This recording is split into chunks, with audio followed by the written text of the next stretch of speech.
So in this video, we're going to go over the appendicular skeleton as looking at the slides from the PowerPoint with pictures from our book. So we start with, in the appendicular skeleton, it is about the arms and legs, or the appendages, extremities. So we start with the upper extremity, which is the arm, and we look at the two bones that hold it on to the axial skeleton that form what we call the pectoral or shoulder girdle. The very first one we're going to look at is the scapula, and the scapula is a very unique looking bone. It is going to have a very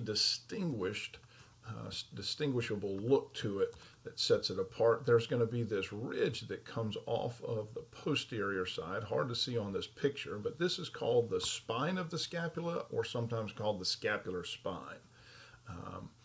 And then it's going to have a point that kind of turns. So if I'm looking at it from above and I'm just drawing it on this, the spine would come off, and then it would have this little point that sticks out like this.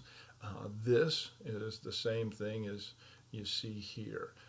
And it is called the acromial process. The word acromial means shoulder. So when you're looking at the names of the different parts of the body, the shoulder is called the acromial. And so since this little portion of the bone is the bone you'd feel if you feel your shoulder, it's called the acromial process. You can't really see, but right here there is a little indentation on this side and this side, and it is called the glenoid cavity. And off of the glenoid cavity is a thing called the coracoid process, which is this other little guy that sticks out here. On some of the other pictures, you'll be able to see it a little better. The other two things that are on here is there's a little ridge underneath here, and then one above this, and they are fossas, and they are called the supraspinatus fossa and the infraspinatus fossa, and they're called that because of relation to that scapular spine. Now they're pretty important to know because we're going to look at a couple muscles that also are named that because of where they sit in relation to that scapular spine. So on this view of it, now we're looking from the lateral, looking medial. So this part here, in this little area, this is what I was talking about, the glenoid cavity. That's the actual shoulder joint. So this is the scapular spine here, and this is the acromial process coming off. This thing that's coming straight at you, again, that's the coracoid process. I don't really care for this picture, but just showing you the way it looks. This is the book picture of it. It shows the way it's kind of set up. So we've got the scapula, the scapular spine here, where it kind of flattens out to the acromial process. You can see the coracoid process off to the side here. This is the glenoid cavity. So again, this is the coracoid process. This is looking straight down the spine, and then how it comes over for the acromial process. One thing is, I see now that this group of slides doesn't have the bone called the clavicle. There's a bone called the clavicle, and it is what we commonly call the collarbone. It is going to be the other bone that makes up the shoulder girdle, the pectoral girdle. It is a pretty unremarkable bone. It looks kind of like a flattened out S. It's kind of like this. One side will end up being a little flatter as it comes out, and the other side will have a little area onto this where it's going to articulate. It articulates with the manubrium, or the top bone in the sternum. This bone, the thing about this bone that I would tell you it would be good to know is as it comes out, it's going to articulate with the acromial process, and that forms a joint called the AC joint, which is a pretty important joint to know if you are getting into physical therapy, because the AC joint is, if you've ever heard of someone having a separated shoulder, that is the bone That is the joint that gets injured. The AC joint can be seen on the other PowerPoints that we looked at when I go over the actual models. This is, again, looking at this pectoral girdle. This is the clavicle. Again, this would be that AC joint that I was just talking about. This is the scapular spine, or said another way, the spine of the scapula. So now we're looking at the bones of the upper appendage. The very first bone is called the humerus, and it's well named because at the very distal end of this you have the funny bone. Get it? Humerus, funny bone. And it is a very funny looking section of the bone. And it's kind of difficult when you're going to study it, but the humerus has multiple landmarks that you'll need to know on the proximal and distal end. So on the proximal end, which is on your left over here on this side, couple things. This is where the first bone that we're going to look at that has something called a head to it. And it's pretty easy to see. It looks like this rounded, like melted ice cream scoop. And so, and whenever there's something for sure that has multiple bones that will have the same name, like head or body, styloid process, you have to put the name of the bone with it. So this is the head of the humerus. Now the head, wherever you see a head, you're going to see a neck. And this bone actually has two necks. There's a neck that's right through here, and you can kind of see it. This side's the other way, looking at it from the other side, but it's right through there. That's called the anatomical neck because that is where the neck looks like it should be, and that's where it is. But there's another one that kind of is right through here, and if I draw this here, this is called the surgical neck, and it has kind of a grisly past. It is an area where the diaphysis, the hardened middle shaft, as it's getting closer to this epiphysis, the bone starts spreading out, the compact bone thins out here, and because of that, that is kind of a weakened area of the bone. And if there is ever someone that has cause to have their arm amputated, this is where they cut it and take it off. Because the shoulder joint itself is muscular. The only place that the arm, your arm is held on to your axial skeleton is actually between the clavicle and the manubrium, the sternum. So the shoulder joint that we think of is really just held in with muscle. So you don't want to take this part off because it would really wreak havoc with the function of that whole shoulder area. So the next thing we're going to look at is a set of three structures, and it's going to be on the lateral side. Now you can tell what the lateral side is, and again, it's hard to see on a picture, but the head is always going to point medial because, again, that is the shoulder joint, and so your shoulder joint is going to be pointing medial because it's attaching to that glenoid cavity. So there's three parts here. There's two bumps, and then this third part, which is this ridge in between them. Now, when I highly recommend when we're teaching this, I'll draw the three here so you can kind of see it a little better. When I'm teaching this in person, I highly recommend that you learn number 3 first. All right, this little groove in the bone is called the intertubercle groove or intertubercle sulcus. Again, either way is correct. In your handouts, I believe it says sulcus. This is an area where one of the bicep muscle, the tendons for the bicep muscle is going to go through. There's two of them. That's why it's called bicep. You'll get that in the muscles, but that's where one of them goes through. If you can remember that this is called the intertubercle sulcus, then you should remember that it is between two tubercles. Now, in the lower appendage, when we look at the femur, we're going to look at two things called trochanters, and people will confuse these two, 1 and 2 here, as trochanters, and they're not. They're tubercles. And if you remember that this is called the intertubercle groove, you should be able to remember that it is two tubercles. Now, the tubercles, and on this picture it's kind of difficult to see. One of them is larger and more superior, and one of them is smaller and more inferior. The larger one is called the greater tubercle, the smaller one is called the lesser tubercle. And so now we look at the distal end. The distal end has four things, four structures here on the distal end, and they are grouped unevenly.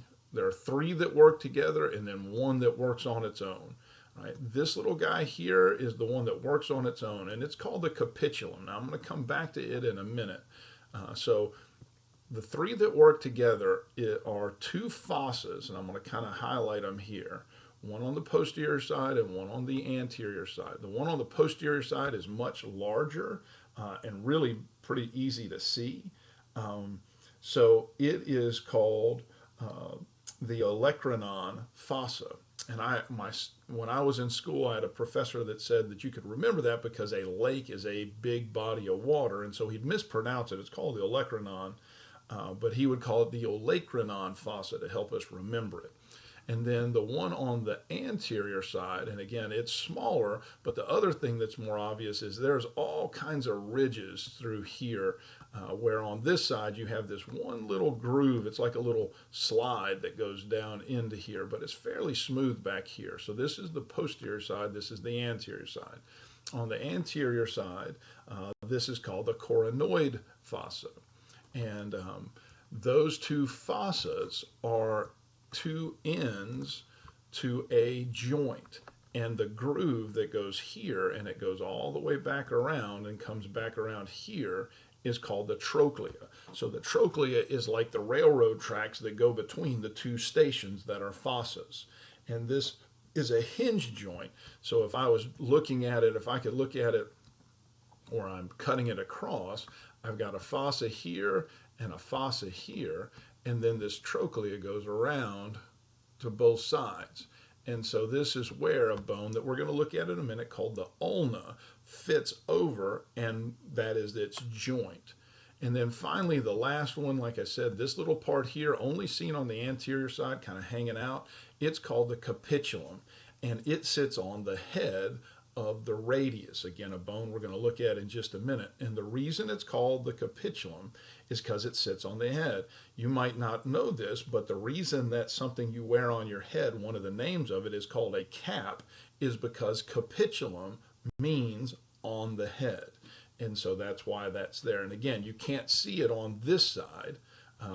If I was gonna look at it, it's, it is on the other side of, if I was able to turn the bone over, it is over here. You can't see it on the posterior side. All right, so that is the humerus. Now this is a picture of the humerus from the book. You can see the different things. You can see the greater and lesser tubercle, the intertubercle groove right through here. You've got the anatomical neck, the surgical neck. The head's pretty easy to see. On this, you can see the olecranon fossa is pretty big compared to the coronoid fossa here. The capitulum doesn't stand out as much as it does on the model, but then you got this little ridge here called the trochlea, which again is just the little railroad tracks between the two fossas. So these two are the two bones in the lower arm. And so this is going to be the radius and the ulna. Now the ulna is pretty easy. You can see this nice little hook in it. It kind of gives you the first letter of its name automatically. And so that is called the ulna. The ulna has three parts to it. This upper part sticks into the olecranon fossa. This smaller part here goes into the coronoid fossa. And then this little indentation rides along the trochlea. So if you can kind of remember one, it helps to remember the other ones, because this is a process and this is a process. Since this process here fits into the olecranon fossa, it is called the olecranon process. Since this fits into the coronoid fossa, it is called the coronoid process. And then this little groove, this little notch that sits onto the trochlea is called the trochlear notch. So it's a match set. They work together. Now over here on the radius, I have, you can't really see it from this angle, but there's a little suction cup looking head, and that's what it's called, and that's the head of the radius. And like I said, anywhere there's a head, there's a neck. So I've got this little ridge here, and so this is the neck of the radius. I have a bump here where I've got a lot of muscles that are going to be attached. A pretty major muscle is going to be attached here, and so it is a thickened area, compact bone, and so it's called the radial tuberosity. Now, both of these bones, and again, it's kind of hard to see on this picture, are going to have little things that are down here at the distal end, and they're styloid processes, and so they're called the styloid process of the bone that they come from. So the one that's on the radius over here is the styloid process of the radius, and the one that comes off of the ulna is called the styloid process of the ulna. So this is a picture from the book. You can kind of see the olecranon process, the trochlear notch, and then the coronoid process. In our studies, we don't have to know the radial notch, but we have the head of the radius, the neck of the radius, the radial tuberosity, and then down here you can see both the styloid processes of the bones. Now, one thing to remember here, and this is a very important thing, that you need to know the orientation of the bones, that the radius is going to be lateral, and that the ulna is medial. So this is an important thing to know. Radius is lateral, ulna is medial. One of the things you can remember is if you want to change the radiodial, you're going to hit it with your pointer finger generally. It used to be, back when I was growing up, back in the day, I sound like my grandfather, but you'd had knobs that you would turn to change the dial. And so you could remember, I'd grab it with my thumb and my first finger, and so I could remember that the radius was on the side of the fingers that I would use to change the radio. But whatever the case may be, you need to know the radius is lateral and the ulna is medial. And it becomes very important because you're going to look in the next group of labs, you're going to get into, when you get into the muscles, you're going to see a muscle that's on this side and a muscle that's on this side, or that runs along this side, and one that kind of runs along this side. And they're going to be named for the bones. You're going to look into 11 at arteries and veins, and they're named for the bones. And so you need to know the radius is lateral, the ulna is medial. And so now we look at the hand. And this is not someone that has crazy banana hand fingers. And it's not going to look well, all right, because of the way this is set up. But these here are the fingers. It's not going to look right beside the fact that I can't draw with this. These right here are your knuckles. Like if you made a fist, these would be what we would consider our knuckles. So all of this is the body of the hand. And so we'll look at these, and again, we're going to get pretty general. There's a group of 8 bones here. They are called carpals. You do not have to know the individual carpals, but you do need to know that each hand has a group of 8 bones called carpals. They generally relate to the wrist, what we consider the wrist. Then in the body of the hand, we have 5 long bones, and they're called metacarpals. They are kind of related to the carpals. And then finally, the bones in the fingers are called phalanges. And so that's the way that they're named. And you can, you don't have to know this, but I'm just going to point it out since these are all phalanges, like I'm going to use the pinky here. So this is the proximal phalange, this is the middle phalange, and this is the distal phalange. So again, this is the picture of the hand, little x-ray of it here. Just to point out, and you don't have to know this little thing that the arrow's pointing to, that's a sesamoid bone. That's what I was saying. A lot of pictures that I usually tell my students, a lot of x-rays of the hands and the feet, you'll see little sesamoid bones, and all a sesamoid bone is a calcium deposit in a tendon or ligament. So now we're looking at the lower extremity, the leg, and instead of having two bones that hold it on, we only have one. This is called the coxa, and it is made up of three bones that are fused together, and you can kind of see here the fusion point. This part here, the largest part, is called the ilium.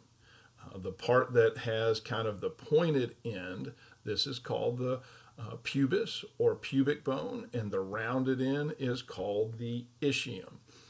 The pubic bone points anterior, the ischium is posterior, and this is kind of what you would refer to if you're talking about someone sitting down, they sit on their butt bone. The ischium would be kind of that.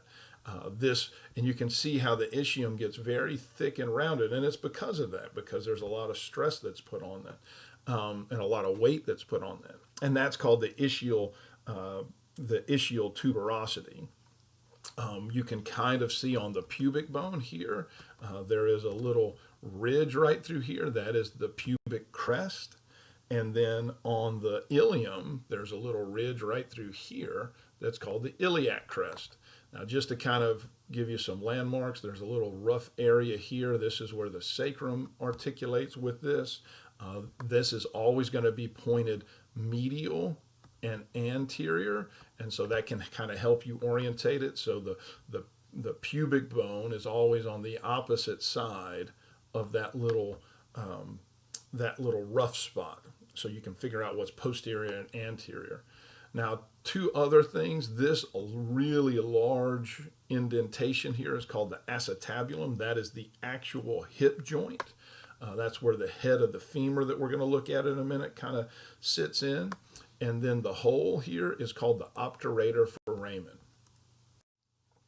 Again, the picture from the book to kind of show you some of the things. You can kind of see again the little rough spot is going to be on the opposite side since it's on the posterior, so you can tell which side of this the pubic bone or the pubis is if you can't see how pointed it is. All right, now remember again, there's lots of things on here that you are not responsible for. Anterior superior iliac spine, anterior inferior iliac spine, those things you are not responsible for. Remember, the little sheet, the handouts are the only things you need to look at. Where the two pubic bones come together, so this is looking at how they work together with the sacrum to make the pelvis. This is an area you will look at in the joints. This is the pubic symphysis. It is a symphysis type joint that is a cartilaginous joint. Now, the only other thing I want to kind of really point out here is that there is a little ridge, and it follows all along the sacrum that goes here. This little ridge, in lecture, you will learn, is the true dividing line between the abdominal cavity and the pelvic cavity. Remember, there's a good dividing line between the abdominal pelvic cavity itself and the thoracic cavity called the diaphragm. And so there is what's called a false pelvis, which if you're not looking at a skeleton, looking at a person, and you put your hands on your hips and feel that iliac crest, an imaginary line between that, this area, this little area all the way around, is considered what's called the false pelvis, because it's what you can kind of imagine it as without looking inside the person, but it's not until you can look at the skeleton that you can get the true dividing line here, and so everything below this is called the false pelvis, or the true pelvis, I'm sorry. This up here is the false pelvis. I don't know if I said that. I'm trying to do this, it's a little early, so I'm hoping I didn't mess that up. But where I just did the squiggly line is the false pelvis, because it is where we'd imagine it if we couldn't really see it. The area below this little line, this little ridge, is called the true pelvis. So now we look at the bones in the lower extremity. This is probably the easiest bone to recognize. It is the femur, longest and strongest bone in the body. So then we have this area here called the head of the femur. The head of the femur has a little indentation inside of it. Now, a fossa is a indentation in a bone. If it is a small indentation, it's called a fovea. And so this is a fovea, and since this is the head of the bone, it is called the fovea capitis. Remember, we talked about capitis meaning on the head. So it's the fovea capitis, is that little ridge, or that little indentation. Then you can see a clear dividing line here. This is the neck of the femur. And then we have two parts here, two bumps. One is obviously much larger and superior, and the other one is smaller and inferior. The larger one is called the greater trochanter. And the greater trochanter, if you feel what you feel is your hip, that little bone in your leg, little bump in your leg, and think it's your hip joint, that is actually the greater trochanter. And then the smaller one that comes out and is a little inferior, is much more inferior, is called the lesser trochanter. So then we go to the distal end, and we have one thing to always remember, again, the head of the femur points medial because it's going to sit in that acetabulum. So this is the medial side on both of these pictures, and then over here, this is the lateral side on both of these pictures. And you need to know that because down on the distal end, we're going to name these two joints, the parts that take place in joints, and you kind of see them a little bit here and then here. All right, they're called condyles. Remember, condyles are the raised parts of joints. And so since this condyle here is on the lateral side, it is called the lateral condyle. And since this condyle here is on the medial side, it's called the medial condyle. Now, the last two things in here really confuse people because they're called epicondyles. They have nothing to do with the condyles except that the name is trying to tell you where to look for them. So the word epi means above. So if I started a condyle, this is the medial condyle, right? The one right here. And I'm looking for something called an epicondyle. I'm going to look above it. So right here, you can see this bump. It's a muscle attachment point. This is called the medial epicondyle because it is above the condyle. It has nothing to do with the joint. It is simply a directional term. Then, and you can't really see it on the lateral side on this picture, and you can kind of see it right here. Those are the lateral epicondyles. Again, epicondyle is just a directional name, not saying that it is a condyle. This is the picture from the book, kind of shows you the different ones. Again, it's got a few things on here that you are not going to have to know, but again, it's a pretty good picture showing the different parts. Now we look at the two bones in the lower leg and the patella. So the patella is just simply a big sesamoid bone. It's the only sesamoid bone that we all share. Now the patella is looks like to me a piece of uncooked biscuit dough. It's just a very unremarkable little hockey puck. Now the two that are in the two bones in the lower extremity, the lower part of the leg, are very different. One is long and skinny and basically has nothing on it. It looks literally like a drummer's drumstick. Now the other one is much bigger. It has a lot of different things. This is the tibia, right? This is the tibia. Now, when I was in school, and when you get to look at these as a model, you'll see this. This helped me a ton. I went to chiropractic school in Atlanta, and during my senior years when we had the 96 Olympics, right when I was graduating. And so there was Olympic fever going on the whole time I was there. And so everything was Olympic stuff. So when you would grab this bone, it actually looks like a torch. This is a flattened little ridge right here. And this is the proximal end. This is the part that's pointed up. And so if you grabbed it and looked at it, it looked like a torch. So we came up with a saying, my friends and I, that if you wanted to be tibia Olympic athlete, you wanted to hold the torch. So you could remember the tibia was the torch. To be an Olympic athlete, you wanted to hold the torch.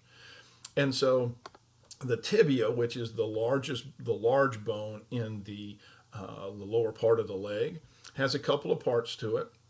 Now, it's got little indentations where the lateral and medial condyle sit into, but it has lateral and medial condyles of its own. And so the the little point here, and I guess before I say this, so I have to orientate it, this is called the fibula. Now, before I finish talking about the tibia, let's talk about the fibula. The fibula has LA in the last part of it, so it's telling you it is the lateral bone in the lower extremity. The tibia does not have that, so the fibula is the lateral bone. So the tibia is medial. And so this little part here is going to be the key to tell you and orientate the tibia. That little part there is called the medial malleolus. It is the little bump at your ankle that's on the inside, on the medial side. So then I know everything on here, this is medial on this side and this side is lateral. So I've got these little ridges right here, these little parts here. And so they're actually called condyles. And so I've got a lateral and medial condyle. So this is the medial condyle and this is the lateral condyle. And then, so that gives us the majority of it. The last thing, and it's hard to see, there is a little raised area here, just like we had the radial tuberosity. This is the tibial tuberosity. This is where the patella tendon is going to be. Actually, this part is the patella ligament, but we'll get into that at another time, that's going to attach there. Now the fibulas are a pretty unremarkable bone. What we're going to look at is one side is the head and the other side is going to be the lateral malleolus. It's the one on this picture, it's hard to see, but it comes down and makes up that lateral bump on the ankle bone. Again, really without being able to hold on to this and see, it's hard to tell which end is which. And even when you can, it takes some training to figure out which end is which. So this is the picture from the textbook, kind of showing you the different parts to it. Again, several things on here you don't have to know, intercondylar eminence and the anterior crest, but it's still a good picture, kind of giving you orientation of what's going on here. And by the way, yeah, if you've ever eaten a chicken drumstick and you get that little toothpick-like bone that's a real pain in the butt off to the side, that is that chicken's fibula. And then finally, the foot. All right, so the foot is kind of laid out very similar to the hand.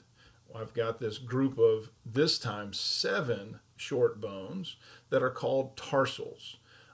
With the 7 short bones that are called tarsals, there are 2 that you need to know. This bottom one here, it's the largest one, and that's why there's only 7. It's this part here. It's the heel bone. It's called the calcaneus. And that's where we get the name calcaneus. Also means the heel. So just like the acromial process is named acromial process because that area, the shoulder area, is the acromial area, the calcaneal area is the heel area. And so it's the calcaneal bone that's there. And then on top of it, and it's kind of hard to see here, this is called the talus.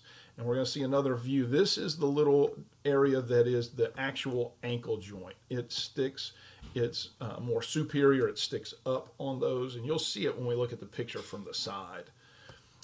Now, so there are 7 tarsals in each foot. And so this part is still in the body of the foot. So these 5 long bones right here, these are called metatarsals. So in the hand you have carpals and metacarpals. In the foot you have tarsals and metatarsals. And then finally, the toes, the bones in the toes are called phalanges.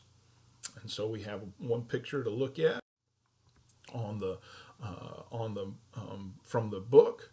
And again, it's kind of hard to see on this, but this again is the talus. I was hoping it'd have a little better picture looking at it from the side.